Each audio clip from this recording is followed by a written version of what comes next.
Why is that old dog here? There's no place for him. That was the first thing I heard when I stepped out of my rental, the engine still ticking, the bag of flowers clutched so tight in my fist, I could feel the stems breaking through the paper.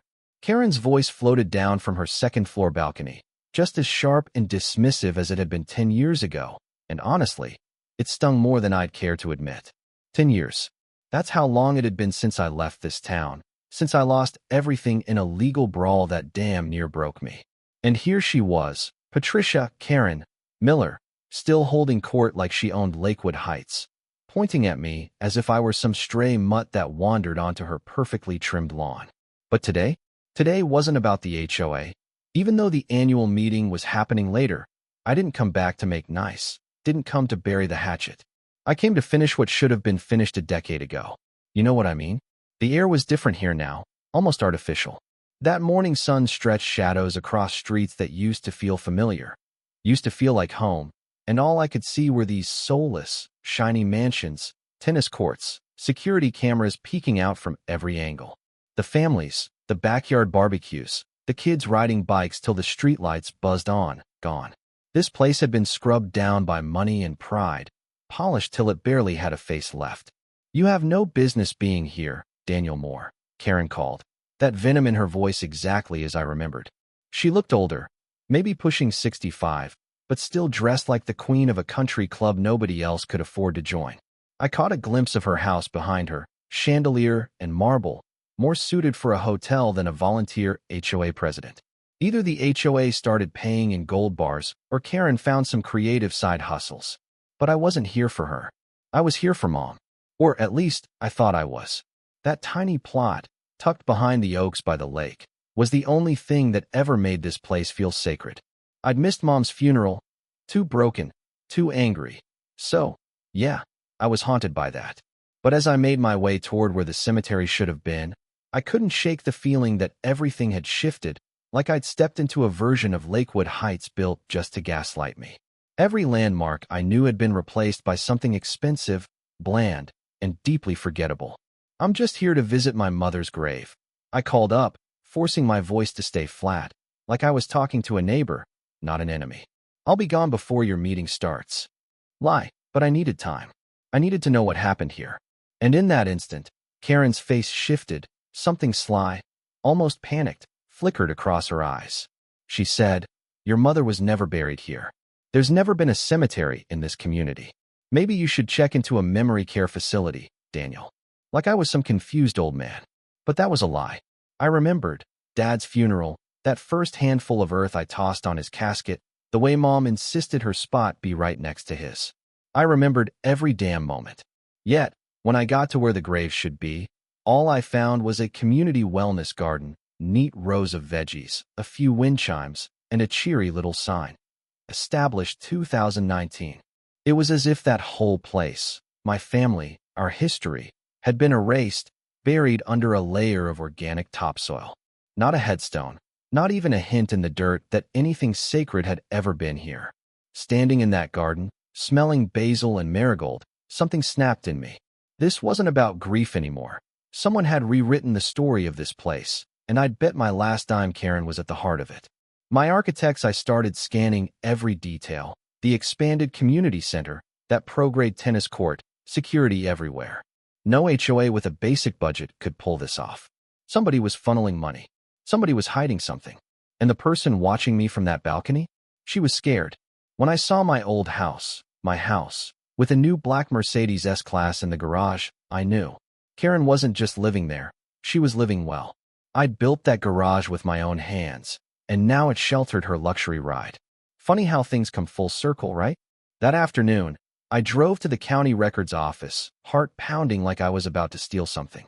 The clerk, tired, probably as sick of her job as I was of coming back here, couldn't find a single record of a cemetery.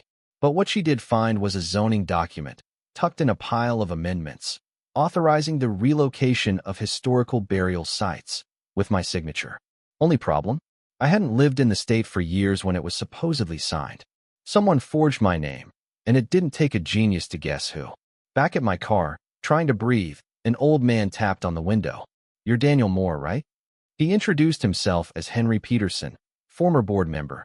and he had that jittery look of a man with secrets. I should have spoken up years ago, he whispered. But Karen, she scared people. Turns out, she'd railroaded me out on fake violations, cooked up by board members she'd bullied or bribed. Not just me, either. For other families forced out, houses snapped up by some LLC tied to Karen's nephew, Tommy. All bought cheap, all flipped to some company called Jefferson Development.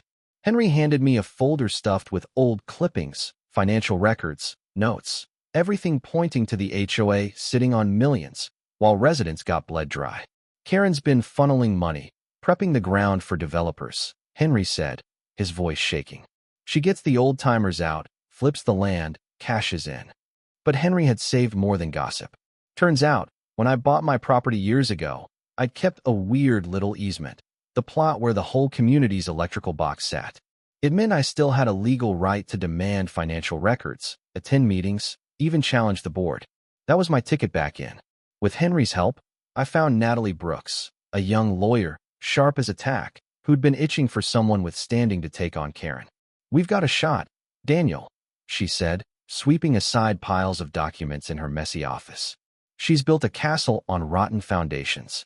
All we have to do is kick in the door." Natalie's research blew the lid off everything. Karen had a system.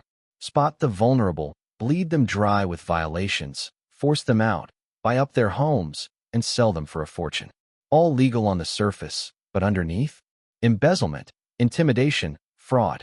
She tracked purchases, luxury cars, international trips, million-dollar renovations. Karen wasn't just corrupt, she was greedy and brazen. And then, out of nowhere, Tommy Miller, the supposed golden boy, reached out, desperate and shaking. "She threatened my family," he said, barely above a whisper. "But I found things in the basement, things that aren't supposed to be there." He showed us photos, industrial fridges, chemicals, a setup more fitting for a crime show than a rec center. He handed over records that tied Karen's shell company straight to Jefferson Development, with properties being flipped at 10 times their value. "They're building a resort," Tommy said. "Once the last residents are out, it's bulldozers and a 5-star hotel." But Tommy's biggest bombshell was about Robert Miller, Karen's late husband, whose disappearance had always smelled off. Police files were almost empty, the official story blaming mental health issues, but Tommy found Robert's notes. He'd been investigating the HOA, about to blow the whistle on Karen's embezzlement. He disappeared days before Miller Holdings was created. Tommy's evidence? It was Robert's body, preserved in the very basement where Karen hid her financial crimes. As we scrambled to piece it together, the clock was ticking. Karen called an emergency board meeting for the next night. Her last move to lock in the sale, maybe clean up loose ends. Natalie and I worked through the night, prepping the documents, lining up law enforcement, and warning the FBI. Tommy, terrified but determined, agreed to testify if it came to it.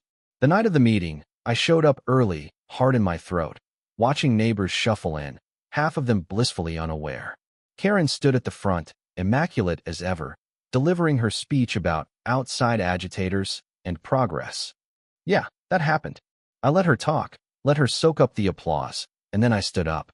"I'm a property owner, and I'm requesting a full audit under Colorado law." That's when the shouting started. But I was ready. I showed the deed, the receipts, the proof. Suddenly the room was listening. Tommy stood next, pale but steady. "She's been stealing from all of us," he said. "And there's something much worse in that basement." When I pulled out the thermal photos, chaos erupted. Karen tried to rally, but the mask was gone, the cold calculation finally showing. "You think you've won?" she spat, her voice full of venom. "You have no idea how deep this goes." Sirens blared outside. FBI and state police, right on cue. Karen made a break for the exit, but Marcus, our private investigator, blocked her path. Law enforcement moved in, cuffed her, while the crowd just sat there, stunned, as the truth finally came out. Morrison from Jefferson Development, the big fish, tried to slip away too, until Detective Walsh put him on the ground, gun and all, charging him with everything from money laundering to conspiracy. The basement gave up its secrets, Robert Miller's perfectly preserved remains, evidence of 2 other victims from Karen's previous lives, all cataloged and connected. Turns out, Karen had done this before, different towns, different names, always the same playbook. Gain trust, bleed the community, erase the past, move on. The chemical preservation, the fake signatures, the intimidation, it all came out, and Tommy's recordings were the nail in the coffin. In the aftermath, justice wasn't just about Karen going away for life. Though she did, no parole, no more second acts. Jefferson Development got dissolved, their assets seized. The stolen homes, the money, all went back to the community and the families who'd been driven out. We restored the cemetery, held a proper service for the dead, and put Henry in charge of the new board, one built on transparency, not fear. Natalie set up a legal clinic, helping other communities fight back against the same kind of predatory development. The story made the news for weeks, but what mattered was how people here changed. The fences came down. Neighbors talked again. That old tennis court turned into a playground. Security cameras? Gone. Lakewood Heights felt alive again, like a place that deserved a future. And me? I stayed. Bought my house back at auction. Every room was heavy with memory, but also with possibility. Some evenings, I'd walk down to that restored cemetery, flowers in hand, listening to laughter from the park, feeling the peace settle in. You know, sometimes it takes losing everything to figure out where you really belong. Was it revenge? Maybe. But mostly it was about setting things right, for my parents, for Henry, for all the families who lost their homes. Karen was wrong about one thing. This was always my place, and it always will be. So, here's the thing, I want to know what you think. Have you ever tangled with a corrupt HOA or fought back against injustice in your own backyard? Drop your story in the comments. Let's talk about what community really means. And if you want to hear more true tales of people fighting Goliaths and winning, stick around. Your voice matters, more than you know.